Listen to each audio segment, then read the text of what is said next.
குப்பைகள் மண்ணுக்கு மட்டுமல்ல விண்ணுக்கும் பேராபத்து மிக்கதாகவே உள்ளது. கெஸ்லர் சிண்ட்ரோம் என்ற வடிவில் பூமிக்கு பேராபத்தை ஏற்படுத்த உருவாகி உள்ளது. விண்வெளிக்குள் இது குறித்த ஒரு செய்தி தொகுப்பை பார்க்கலாம்.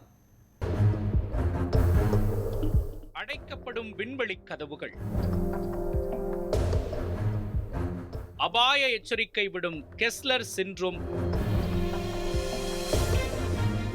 செல்போன் இன்டர்நெட்டை எல்லாம் மறந்துவிட வேண்டியதுதான்.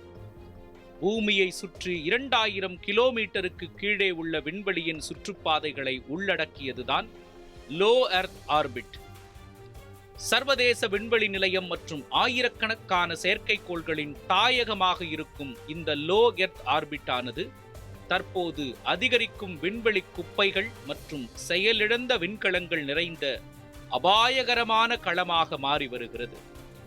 1978ஆம் ஆண்டில் நாசா விஞ்ஞானி டொனால்ட் ஜே கெஸ்லரால் முன்மொழிந்த கெஸ்லர் சிண்ட்ரோம் கோட்பாடு விண்வெளியில் குப்பைகள் குவிவதால் ஏற்படும் விளைவை விவரித்தது.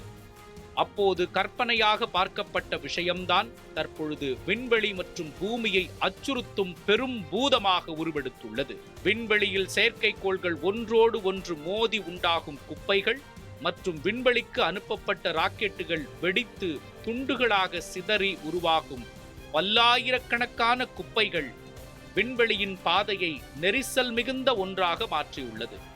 இதனால் செயற்கைக்கோள்கள் செல்ல வழியில்லாமல் திணறும் அபாயம் உள்ளது.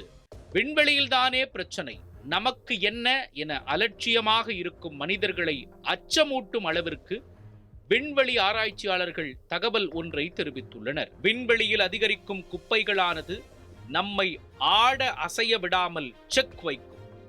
எப்படி என்றால், காலநிலை மாற்றத்தை கணிக்க உதவும் செயற்கைக்கோள்கள் இல்லாமல் எப்படி நம்மால் முன்னெச்சரிக்கையாக இருக்க முடியும்? உணவில்லாமல் கூட இருக்க துணியும் மனிதர்களால் செல்போன், இன்டர்நெட், தொலைக்காட்சி இல்லாமல் ஒரு வாரம் இருக்க முடியுமா என்று யோசித்தால் புரியும் இந்த அபாயத்தின் ஆழம். பல்வேறு ஆராய்ச்சிகள் நடத்தி இரவு பகலாக உழைத்து விஞ்ஞானிகள் உருவாக்கிய இந்த டிஜிட்டல் சாம்ராஜ்யம் விண்வெளியில் அதிகரித்துக் கொண்டிருக்கும் குப்பைகளால் ஒரு நொடியில் தவிடு பொடியாகும் அபாயம் உள்ளது. கடந்த 5 ஆண்டுகளில் விண்வெளியின் குப்பையானது 50% அதிகரித்துள்ளதாக நாசா அறிவித்துள்ளது பெரும் அதிர்ச்சியை ஏற்படுத்துகிறது.